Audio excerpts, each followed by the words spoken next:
Selamat datang di podcast teman kamu. Podcast dari Tomodachi. Halo Tomodachi. Kembali lagi bersama Arin dan Dina di podcast dari Tomodachi di episode 15. Dan mungkin Tomodachi yang udah dengerin ini episode sebelumnya ya, di episode 14 membahas tentang yang recap 2020 kayak gimana.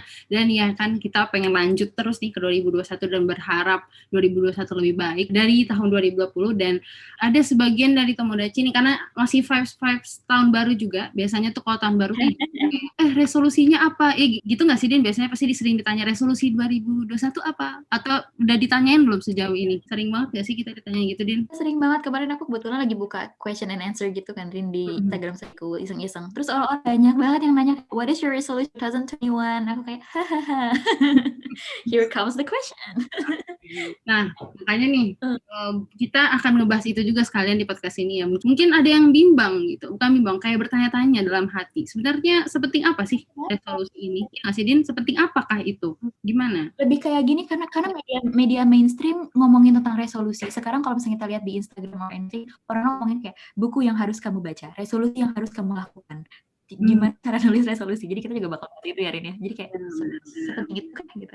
Berkaca dari kita ya, kira-kira seperti apa sih dari pandangan kita tuh resolusi pandangan kita, resolusi itu sepenting apa, perlu nggak, dan apa sih resolusi yang kita butuhkan. Ya mungkin yang urgensi resolusi itu di pandangan kita masing-masing. Nah, apakah Arin tipe yang bikin resolusi? Aku kayaknya kalau yang kayak resolusi banget yang kayak setiap ini adalah agenda wajib aku setiap dari tahun, enggak sih. Kayak enggak bahkan aku kadang bikin emang senang sih bikin momentum gitu ya. Kayak tahun baru nih, asik nih, iya menjadi titik start untuk menjalankan sesuatu, itu kayaknya senang. Tapi kadang aku bikin resolusi bisa jadi nggak di tahun baru aja, bikin di awal semester atau misalnya di awal liburan panjang. Nah itu kadang-kadang aku merasa itu mungkin mirip-mirip dengan resolusi di aku. Jadi nggak resolusi tahunan sih, nggak selalu resolusi tahunan yang aku bikin gitu. Tapi aku senang banget karena katanya aku sering dibilang kalau katanya tuh mimpi itu tuh bisa lebih kerasa atau bisa lebih gampang terwujud kalau ditulis. Karena kan resolusi itu mimpi, kan sesuatu yang mau kita capai sih.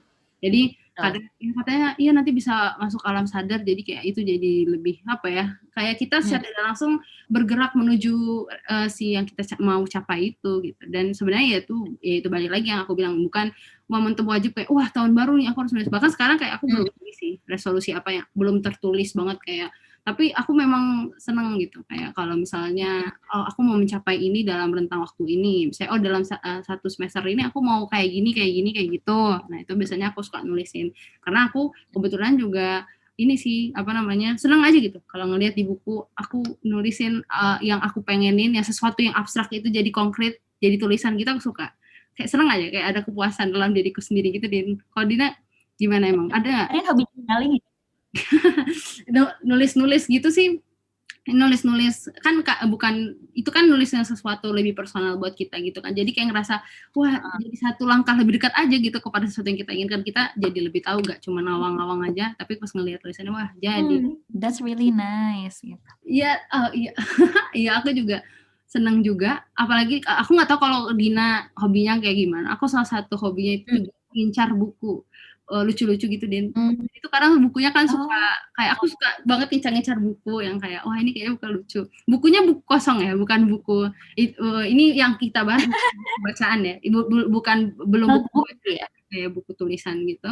Nah itu biasanya aku senang kalau misalnya bukunya itu kayak aku tulisin sesuatu yang aku mau capai atau apa itu. Nah karena aku sering ngumpulin buku kayak gitu, nanti sebenarnya kadang isinya di buku ini sama, di buku itu sama. Nanti ternyata pas aku buka buku itu udah lama nggak kebuka gitu. Karena kan bukunya emang sih itu salah satu hal yang tidak boleh sih. Maksudnya aku suka mau koleksi barang, tapi ya nanti kadang ada juga yang nggak kepake. Jadi buku-buku tuh ada yang nggak kepake, pas aku buka, oh ternyata aku pernah nulis ini dan ternyata kewujud. Nah itu beberapa kali sering kayak gitu tuh. Jadi ternyata ada loh gitu. Nah, tapi kalau untuk daily-nya sih emang aku tulis di jurnal, Din, sama di planner sih. Karena aku biasanya dari sejak habis aku kuliah, sejak aku SMA, berusaha merajinkan diri nulis jurnal gitu dan planner. Pasti kalau planner ini semua kayak banyak di Tomodachi juga, dan Dina juga, saya ingat tuh juga banyak lah kita nulis planner juga ya, Din. Benar. Kayaknya memang kita share interest di bagian ini ya, Rin. Mungkin karena memang kita tipe yang planning. Tomodachi juga mungkin ada yang bukan tipe yang planning, and it's also nggak apa-apa juga gitu. Hmm. Mungkin malah nge-planning atau kayak tahu hal-hal detail tentang apa yang kita mau lakuin, malah membatasi kreativitas Tomodachi juga, it's completely okay. Kalau kaitannya sama resolusi barusan, Rin, aku benar-benar setuju sama yang Arin bilang, nggak selalu, ini bukan momentum wajib gitu ya. Bukan gara-gara tahun berganti, jadi resolusi kita harus berganti gitu. Tapi memang it's a nice time buat kita reflect balik kayak selama tahun ini kita ngapain aja gitu, kayak memang periodically pas gitu kan, 365 hari kan, ya gitu. Tapi itu cuma budaya mainstream aja sih menurutku, karena kalau misalkan ditanya aku tipe yang bikin resolusi atau enggak, aku bukan tipe yang bikin resolusi di awal tahun. Tapi kalau misalkan tadi yang kayak yang Arin bilang, it's a good thing buat kita nulis our dream, our plan, our goals. Itu I do that often. Kayak bener-bener kadang-kadang ya randomly gitu, bahkan di tengah-tengah bulan atau di tengah-tengah minggu gitu, tengah-tengah pekan tuh. Kenapa aku nggak nulisnya time bound? Kenapa nggak nulisnya sesuai period? Karena aku tipe yang sedikit perfeksionis, Rian. Aku khawatirnya kalau misalkan aku cuma ngikutin period kayak gitu, terus misal naudzubilahnya di tengah-tengah tuh tidak sesuai yang aku jalankan, yang aku inginkan, misal harusnya aku nulisnya 2021 aku pengen A, B, C, D, Z gitu. Terus tiba-tiba rencana nggak sesuai plan, baru bulan Maret ternyata kayaknya progresnya nggak baik gitu. Aku takutnya karena aku merasa ini tidak perfect, aku malah jadi menghentikan diriku buat tetap work towards it. Tetap ya gitu loh. Jadi makanya sekarang aku tipenya yang kayak kayaknya mungkin sampai aku lulus SMA aku tipe yang nulis resolusi sampai di akhir tahun gitu. Cuma sekarang aku lebih kayak ya aku nggak bakal nunggu tomorrow to become better gitu. Ya ampun ini sangat klise sih, cuma that's what I'm at least trying to do. Nah iya, aku tuh malah karena suka nyari momentum gitu ya kadang. Aku kadang emang anaknya suka ngeles sendiri. Maksudnya aku malah suka menjustifikasi. Jadi jadinya kalau aku bikin-bikin momentum itu minusnya dari bikin momentum sih. Aku soalnya misalnya gini, sering banget kejadian, oh tahun baru, oke tahun baru. Terus nanti pas tahun baru, aku kan kayak aku mau mencoba hal nih gitu. Makanya aku harus menjalankan semua yang baik-baik di tahun baru. Tapi ternyata ada satu saat di awal tahun baru tuh aku tidak maksimal, terus kayak ayo udah nggak apa-apa nanti aja pas awal efektif kelas gitu. Jadi ini kan sekarang masih oke. Nanti awal efektif kelas tapi akhirnya nggak sesuai lagi kan, maksudnya resolusi itu, tapi itu sih sebenarnya yang harus kita ingat, resolusi itu kan kayak menjamin kayak dengan kita punya resolusi itu tapi suka lupa sih kayak dengan kita punya resolusi itu jadi pegangan kita terus yang bikin kita tuh nggak luntur, nggak kendor gitu. Padahal sebenarnya ya itu jadi celah tuh kadang nanti pas sudah kelas, oh ya udah abis quarter 2 abis midterm misalnya gitu, oke nanti makanya kadang itu jadi celah jadinya kalau bikin kayak gitu sih di aku. Jadi makanya aku berusaha supaya kan itu kebiasaan itu jadinya aku ngerasa itu jadi kebiasaan buruk menjustifikasi diri sendiri kan, karena momentum itu tuh bagus sih sebenarnya, tapi karena aku senang banget itu apa-apa momentum kayak apa-apa tuh aku pasti mengkaitkannya ke dalam sesuatu momentum gitu. Oh misalnya waktunya pas ini tuh aku senang sih, tapi itu minusnya. Tapi makanya supaya enggak kayak gitu, paling biasanya aku selalu nakarin emang sebenarnya yang bikin aku ingat lagi, emang misalnya nih di tahun baru, emang bedanya atau dengan aku menunda-nunda tuh aku mikir, emang sebenarnya dari sejak aku nunda dulu sama sekarang tuh, emang aku udah berprogres sejauh apa sih? Nah itu yang bikin aku jadi, oh iya, nggak ada jadinya gitu. Makanya aku harus berubah lagi, aku harus makin giat lagi gitu. Jadi menjalankan si yang aku ingin capai. Gitu. Sebenarnya memang buat dua-duanya ada apa ya, upside dan downside-nya gitu ya. Kalau misalkan aku juga ngerasa aku melakukan hal ini karena memang aku mau menghilangkan habit burukku yang kadang-kadang salah fokus, bukannya fokus sama proses, aku malah fokusnya sama period, sama waktunya gitu, sama time bound yang tadi gitu. Tapi di sisi lain juga kalau misalkan melakukan hal ini, karena kita kayak seakan-akan menghapus periodnya, menghapus time bound-nya, bisa jadi kalau misalkan kita terdistraksi sedikit, jadinya lebih sulit buat nge-track yang tadi Arin bilang, kayak progres kita, gitu. Jadi kalau misalkan memang nggak pengen mengikuti resolusi per momentum, it's okay too, tapi juga harus disiplin buat ngehitung, oh ya dari kapan sih aku nulis ini, gitu. Jadi misal 2 minggu setelah ini harus kayak gimana, atau sebulan setelah ini harus kayak gimana, hal-hal kayak gitu. Jadi lebih disiplin ke tracking-nya ya, Rin ya. Jadi mungkin bisa kita ganti dari yang tadi waktu, batasannya waktu. Jadi mungkin perubahan atau apa, itu di kita sendiri kan, kita yang lebih mengenal diri kita sendiri kan. Jadi mungkin ya itu, cara-caranya supaya justru momentum ini nggak bikin kita lalai gitu ya, Din. Iya, gitu sih. Sekalian tentang journaling, aku juga mau share sesuatu tentang journaling, Rin. Karena aku tipe yang suka banget sama journaling kan. Sebenarnya. Jadi kalau misalkan di rumahku tuh ada satu box besar isinya journal semua dari aku SD, Rin, BTW. Nah, tapi sekarang mulai kesini aku merasa karena semua hal yang kita lakuin tuh berpusat di gadgets kita, laptop, HP, ini aku mulai beralih ke online journal. Ada satu website namanya Notion. Ini di Korea juga lagi hype banget. Kalau misalkan teman-teman Tomodachi semua mau coba cek, ada Notion. Itu aku ngelakuin banyak hal di situ, jadi scheduling bisa, atau kayak journaling tiap hari bisa. Aku juga upload foto di situ.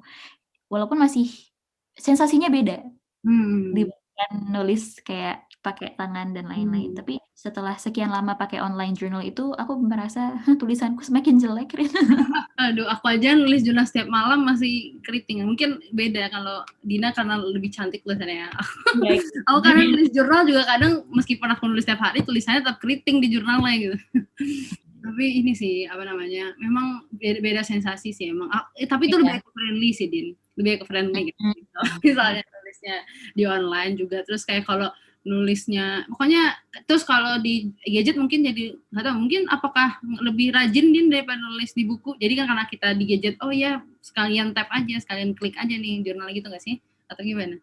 Aku ngerasanya itu sih salah satu perubahannya. Kalau misalkan dulu waktu aku tipe yang misal kalau lagi nunggu bis ya, Rin, aku senang nulis gitu, kayak senang aja coret-coret. Cuma kadang-kadang karena bukunya gede atau misalkan tas yang aku bawa lagi tas yang mini-mini gitu, ya nggak bawa kan, so kayak aduh ngapain ya, nanti akhirnya malah scrolling Instagram. Tapi setelah mulai si online journal ini, aku jadi ngerasa kayak oh ya, habis ini ngapain ya, aku bisa tracking scheduleku hari itu, atau aku nulis kayak jurnalku, atau misalkan sekarang aku lagi latihan bahasa Jepang, aku nulis jurnalku pakai bahasa Jepang, hal-hal kayak gitu loh. Jadi dan itu connected di mana-mana gitu, asal kita punya internet ya. Itu sih salah satu. Pernah juga soalnya nyoba yang jurnal gitu, app gitu sih, bukan itu, mungkin beda ini. Nah itu, tapi karena aku belum membiasakan diri ya, kayak aku udah merasa nyaman terus, tapi kayaknya itu bisa jadi salah satu inovasi yang bisa aku coba juga. Iya sih, kadang resolusi, ya itu kan jurnal tuh jadi, itu kan dengan kita nulis jurnal, jadi kita bisa nge-track lebih gampang nggak sih? Oh, perubahan dari hari ke hari, minggu ke minggu, bulan ke bulan, jadi lebih gampang kan? Jadi resolusinya tuh bisa di breakdown ke kayak small steps gitu ya. Misalnya kita bikin resolusi harus produktif. Nah, gimana caranya bisa produktifnya itu besar banget ya. Maksudnya apa nih? Yang bisa nentuin kita produktif apa enggak di tahun itu. Nah, ya itu jadi jurnal tuh bisa kita lihat, kita trace lagi. Oh, ternyata dari hari ke hari, dan itu jadi ini ya evaluasi itu tadi kan. Oh, hari ini kayaknya banyakkan magernya nih. Nah, nanti kita bisa berubah. Iya, I see, benar sih, aku juga. Jadi breakdown kayak lebih detail gitu ya dibandingkan. Dipretel-pretelin gitu ya. Jadi soalnya aku ngerasa kalau misalnya kita udah dari yang hal yang kita kecil gitu aja kita susah maintainnya, yang gede pasti most likely nggak ke achieve sih. Jadi pegang. Jadi makanya mungkin itu salah satu caranya supaya dan ya merecord dan nge-track apa aja sih progres-progres yang udah kita kerjain gitu ya, Din. Kaitannya sama yang barusan kita ngomongin gimana caranya buat kita nge-breakdown. Kenapa ini important kita rasa buat nulis resolusi. Ketika kita nulis resolusi, ketika kita memilih buat nulis resolusi atau goal. Resolusi kan sebenarnya sama kayak goal ya, yang tadi kita ngomongin goal atau target. Itu adalah kita bisa balik ke SMART goals, kata orang-orang sih, kata para expert ya, Rin. Yang tujuan itu atau target itu harus sesuai dengan kriteria yang 5 ini, SMART, SMART, specific, measurable, attainable, relevant, sama time bound. Yang tadi.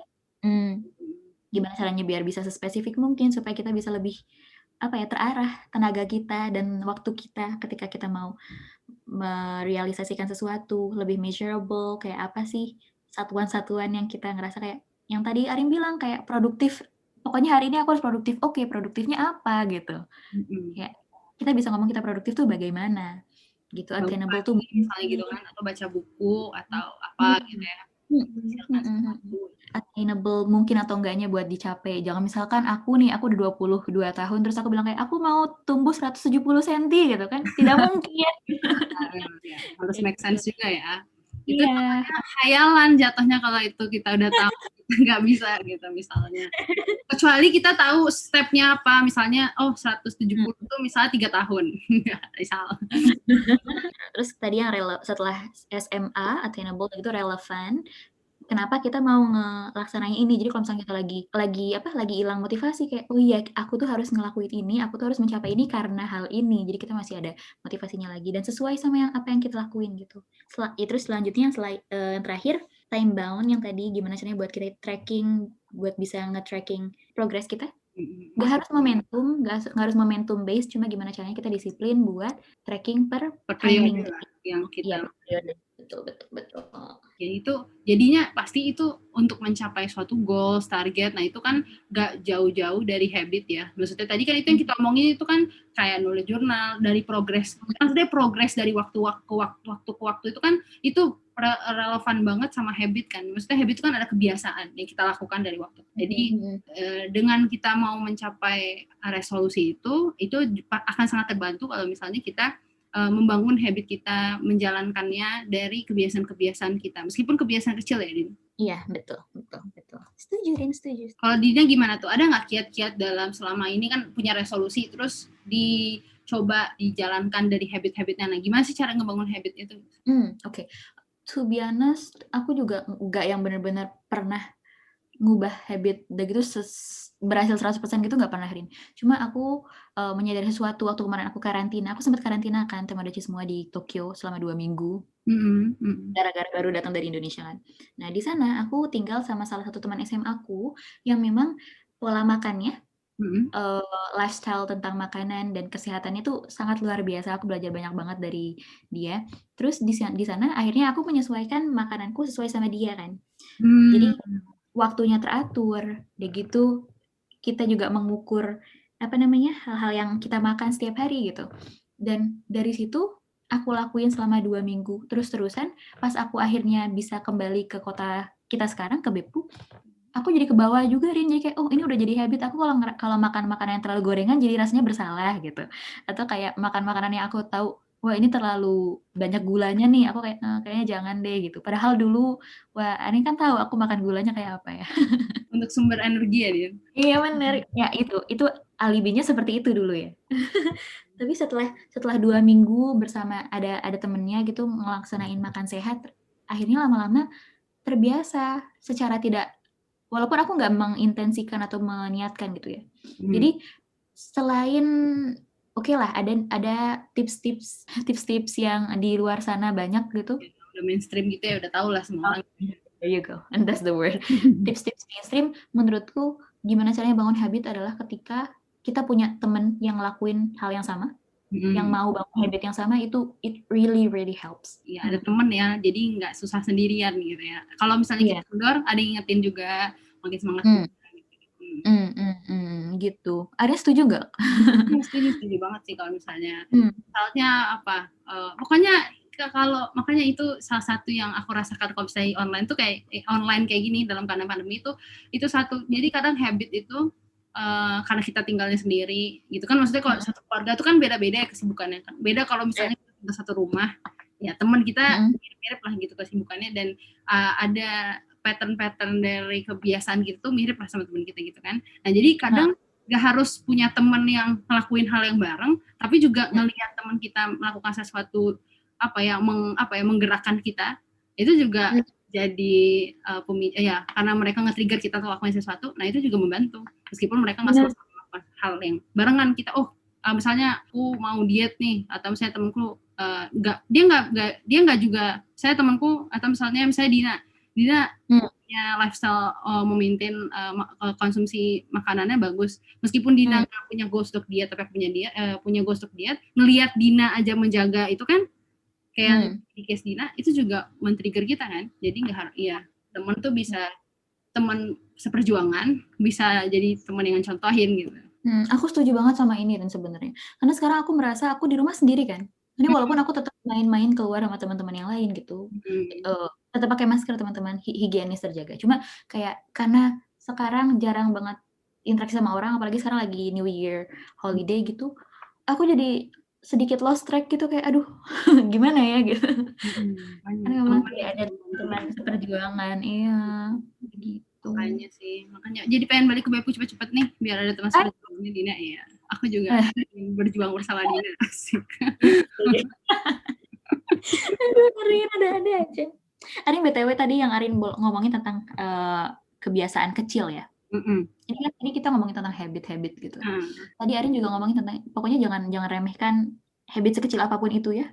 Benar-benar. Soalnya di aku nih, aku tuh refleksi di aku tuh adalah kan aku ya nulis planner, aku nulis planner sama nulis jurnal gitu. Nah, biasanya aku mau aku pengen produktif hari ini gitu. Dan biasanya tuh kalau paginya aku tuh sering banget tuh kayak karena itu ya, kalau paginya aku udah bangun siang, aku jadi males gitu. Misalnya gitu, jadi males sama ngapain. Itu padahal hal yang kecil ya, kayak hal-hal yang kecil. Maksudnya dia tidak ngeruin planning kita dalam satu hari sebenarnya. Tapi itu kadang itu ngefek di aku sih, kalau misalnya aku bangunnya siang jadi males gitu. Atau misalnya gini, pokoknya aku merasa harus apapun sesuatu harus dijaga sih dalam di waktu itu. Kalau misalnya kita bisa ngerjain, kita harus ngerjain gitu. Kalau misalnya udah nunda sekali nih, misalnya kayak aku tuh ngerasa misalnya gini, dalam satu waktu tuh aku apa aja misalnya balas chat. Kalau balas chatnya aku udah numpuk. Terus kalau misalnya nulis jurnal satu kali aku gak nulis, nanti numpuk lagi besok. Nah, makin lama tuh aku ngerasa ya udahlah ditumpuk aja nanti barengan ini bareng itu. Nah, itu tuh jadi halnya pada kecil gitu. Tadinya kayak aku ngerasa cuman nggak balas chat doang atau nggak nulis jurnal doang, tapi tuh kayak ngerasa kayak butterfly effect, yang hal kecil-kecil kayak gitu tuh bisa mempengaruhi besar gitu ke hari-hariku biasanya gitu. Jadi dengan kita memaintain habit itu bisa kita dengan menjaga susunan yang baik tuh kayak aku menjaga kamarku gitu. Nah, kamar aku naruh barang satu kali habis pakai sesuatu aku taruh balik ke tempatnya. Nah, kalau misalnya satu barang itu satu aja nggak balik ke tempatnya lagi, nah itu nanti barang selanjutnya 2, ketiga itu ya udahlah kan barang ini barang itu. Nah, itu nanti berpengaruh lagi. Jadi apapun yang bisa kita kerjain tanpa kita tunda, tanpa kita kasih excuse kayak gitu-gitu, kita jagalah selama kita masih bisa. Nah, itu salah satu yang memaintain kebiasaanku sih. Benar. Ada kaitannya sama hal ini, Rin. Aku juga pernah sekali dengerin rangkuman buku Atomic Habits. Kayaknya ini udah benar-benar sangat mainstream ya bukunya. Atomic Habits-nya James Clear. Dan tentang hal yang Arin sampaikan barusan, it's completely valid. Bahkan dia juga bilang kayak salah satu cara buat mengerti analoginya adalah kayak gini. Kalau misal pesawat lagi terbang, beda 1 senti aja haluannya gitu ya, atau kayak arahnya. Terus namanya pesawat kan biasanya mereka itu ya, kayak bukan konstan, tapi kecepatannya sama, misalnya waktu udah di atas. Terus selama sekian jam mereka ya di sana gitu. Nggak belok-belok kayak kereta atau nggak belok-belok kayak mobil kan ya. Nah, terus misal bayangin dari haluannya itu mereka 1 senti melenceng sedikit aja dari lajuan mereka gitu, dari alur yang mereka seharusnya pergi. Terus kita lanjutin tuh sampai 2 jam perjalanan di udara. Nanti waktu di akhirnya, kan kita nggak bakal sampai di misal bandara yang kita tuju, karena tadi 1 senti dilanjutkan selama 2 jam, akhirnya kita ended up misal di atas laut gitu, atau di landasan lain yang memang berbeda. Terus waktu aku dengar ini dari James Clear ini, aku kayak, wah, bener juga ya gitu. Walaupun memang mungkin nggak akan ekstrim aku nggak tahu ya, nggak se-ekstrim itu atau gimana, cuma that's really interesting way to think about it gitu. Benar. Iya. Kayak mau membangun habit itu gampang, bukan gampang, maksudnya bisa, dia tuh kayak membangun habit sama kehilangan habitnya itu sama gitu, caranya sama dengan kita berusaha toward something sama kita menjauhi something, ya menjauhi kebiasaan itu tuh ya dari pelan-pelan kita bisa berubah, pelan-pelan kita bisa kendor. Nah, itu cuman sebatas kita bisa menjaga batasannya itu. Iya, betul. Jadi nggak apa-apa, yang sabar teman-teman, Tomodachi, aku dan Arin, semua orang yang kalau misalnya lagi membangun habit-habit tertentu ya. Itu jadi reminder buat kita supaya ya kalau misalnya udah 1 sentimeter menjauhi sesuatu atau mendekati sesuatu, ya balik lagi gitu ya. Iya. Oke, tadi ngomongin tentang habit dan gimana cara merealisasikan nih ya, buat membiasakan hal tersebut. Kan habit itu sangat penting dalam meraih target-target kita nggak sih, Rin? Benar. Nah, terus Arin juga di episode lalu, Arin bilang kalau Arin memang tipe yang suka memanfaatkan momentum buat nulis resolusi, termasuk 2021 ini. Penasaran, boleh nggak Arin share sama teman-teman semua, resolusi Arin apa ya tahun ini? 2021 ini aku pengen, pastinya karena kita tamat ya tahun ini, kita pengen tamat. Tamat apa? Tamat kuliah maksudnya. Oh iya, benar juga. Tamat riwayat ya, tamat kuliah. Ya, aku pengen tamat kuliah dengan aku karena tahun ini pasti anak-anak tahun terakhir itu merasakan kebimbangan yang sama, mungkin aku berspekulasi di mana bingung, cemas gak dapat kerja atau cemas tidak sesuai harapan tamatnya apa gimana itu kan, atau proyek akhir kayak tesis atau skripsi. Nah, itu kan hal-hal yang menghantui biasanya di tahun-tahun atau semester terakhir. Nah, iya pasti aku pengen tesisnya ya berjalan dengan lancar,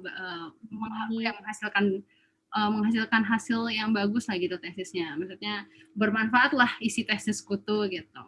Terus bermanfaat untuk orang yang untuk bidang yang aku teliti. Indikatornya tuh setidaknya kan nggak harus kayak bidang yang aku teliti itu nggak langsung kayak apa gitu di knowledge apa bagaimana, tapi kayak dari personalku tuh untuk ini sih, membantu aku misalnya mau dapat S2 itu membantu aku dengan misalnya kalau tesisnya itu bermanfaat kan itu berarti itu potensial membantu aku nanti mau masuk master program misalnya gitu. Aku pengen banget sih master program ngambil S2 abis.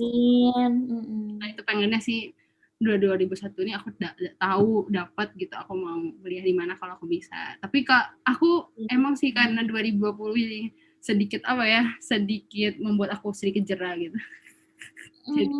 Bisa insya Allah. Iya, amin ya Allah, amin, doain ya Din, semoga doa anak soleh Dina terwujud oleh Tuhan Allah. Terus ini sih dapat kuliah, kalau nggak dapat kuliah, sudah aku dapat kerja di tempat yang aku mau, terus tesisnya bagus, terus aku mau mulai puasa lagi nih, puasa Daud ya, puasa selang-seling. Terus apa lagi ya? Iya sih, yang target-target besarku tuh ya itu dapat kerja. Selesai tesis, kalau nggak dapat kerja, kalau nggak dapat S2 ya dapat kerja gitu. Itu, dan aku pengen ini sih, menghasilkan sesuatu, mendapatkan mengerjakan satu hal yang aku bisa aku ngerasa aku bagus dan berpotensial untuk dikembangkan gitu. Walaupun contohnya aku misalnya nge-podcast ini misalnya nge-podcast juga. Itu podcast nih podcast, atau aku pengen kayak buka kayak aku mau masak nih, aku suka masak, aku pengen bisa menghasilkan sesuatu dari masakan aku, misalnya apa, pokoknya sesuatu aku tuh belajar skill apa, dan skill itu bisa membawa keuntungan, karena aku kan ngerasa jurusanku EPS, terus kayak ilmunya tuh butuh tools gitu loh untuk dipraktekkan. Jadi menurutku aku butuh tools yang lebih banyak lagi untuk bisa mempergunakan ilmuku itu. Jadi pengen sih di 2021 nih setidaknya aku nambah satu skills yang belum pernah aku manfaatkan sebelumnya gitu. Amin, semoga bisa ya Rin. Dina gimana penasaran? Aku amazed sama yang Arin barusan bilang tentang tesis Arin. Arin pengen hal itu bermanfaat buat orang-orang yang memang relevan dengan informasi yang Arin lagi susun gitu. Memang luar biasa Arin ini teman-teman. Dan kita harus belajar dari Arin semuanya Tomodachi, bahwa hidup kita itu harus bermanfaat. Sebaik-baik manusia adalah yang bermanfaat untuk sesama. Oke, anyway. Oke, gimana Dina? Karena sebelumnya juga aku bilang aku bukan tipe yang bikin resolusi setiap tahun, cuma aku lebih kayak target-targetku yang selama ini lagi aku kejar dan akan terus aku kejar 2021 ini adalah, pertama, aku pengen lebih memfamiliarkan diriku sama bahasa Jepang. Orang-orang pasti, teman-teman Tomodachi yang dengar kayak, lah kan udah tinggal di Jepang 3 tahun gitu, tapi beda ya Rina.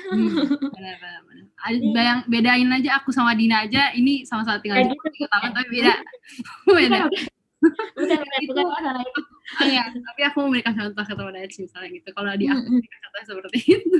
Oke, lanjut. Lebih karena institusi kita kan memang international institution gitu, Mhm. kayak 50% international student, 50% Japanese student. Jadi kita lebih banyak interaksinya sama orang-orang internasional. Jadi kita Mhm. banyaknya ngomong bahasa Inggris gitu. Mhm. Aku ingat banget dulu 4 tahun lalu aku merasa kayak aku pengen deh familiar ngomong bahasa Inggris. Terus alhamdulillah sekarang udah gitu. Terus sekarang kayaknya lebih ke bahasa Jepang, gimana caranya aku bisa ngomong bahasa Jepang tanpa harus mikir gitu. Jadi kayak udah bisa berpikir dalam bahasa Jepang itu masih butuh pembiasaan. Begitu. Terus, selanjutnya selain aku bahasa Jepang juga, aku pengen banget buat land a job here. Doain ya Tomodachi semuanya. Amin, amin, Sekarang udah amin. lagi masuk ke proses-proses buat apply gitu, karena yang sebelumnya kita juga pernah ngomongin, sistem cari kerja di Jepang tuh kayak kalau disimplifikasi kayak SBMPTN. Kita milih apa, Hmm. kita daftar, ada tesnya, dan itu semua bareng-bareng hampir di semua perusahaan gitu. Obviously banyak perusahaan yang memang rekrut di luar itu, cuma kayak kebanyakan dominantly kayak gitu. Jadi ngikutin timeline yang memang udah disediakan, begitu. Apalagi ya cari kerja, nulis tesis juga, tapi itu ya sekarang lagi mandek, Allahu Akbar. Terus sama ada satu target lagi, aku pengen banget temenan sama bakery yang ada di seberang rumah kita, Rian. Ini this is such a weird target, tapi kayak aku tipenya senang ngobrol sama orang kan di grup kecil gitu. Ini Aku Ipon pengen, dulu.